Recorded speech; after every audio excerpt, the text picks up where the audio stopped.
when we look at these words to Joshua, there's not only the words of God having him and helping him face the problem, but there is the power that is within the promise.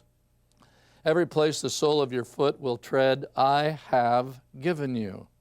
Be strong and of good courage, for you shall divide the inheritance which I swore to give them.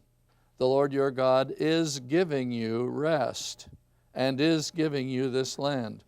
Listen to this terminology, will you? It's a profound comparison of tenses.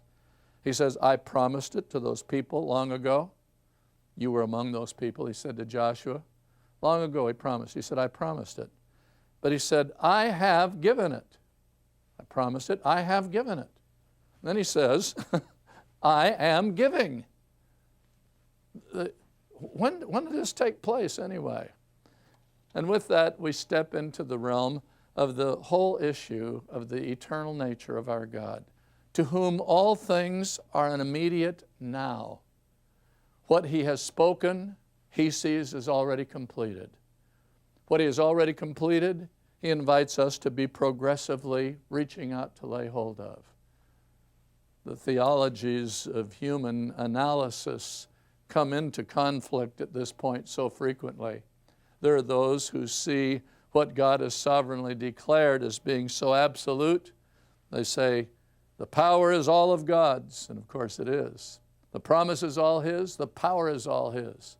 But then because he said, I have done it, they say, what you do is basically sit back and wait for it to appear. But the Lord didn't say that to Joshua. He said, the land I am giving you, everywhere the sole of your foot shall tread. In other words, get up and move, and it'll begin to unfold.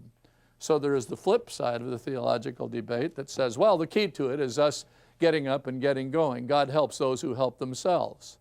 I heard someone quote that as though it were Scripture, and of course it's nowhere in the Bible. But the Lord does call us to our responsibility.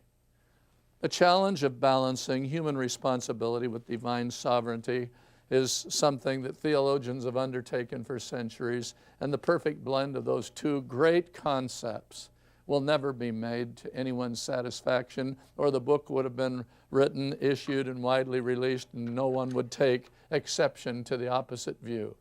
Oftentimes we who emphasize the pathway of faith are accused and sometimes even ridiculed by those who say, look, what are you talking about possessing things by faith? If God doesn't have it for you, then it's arrogance, it's pretension for you to as though you could press and twist God's arm.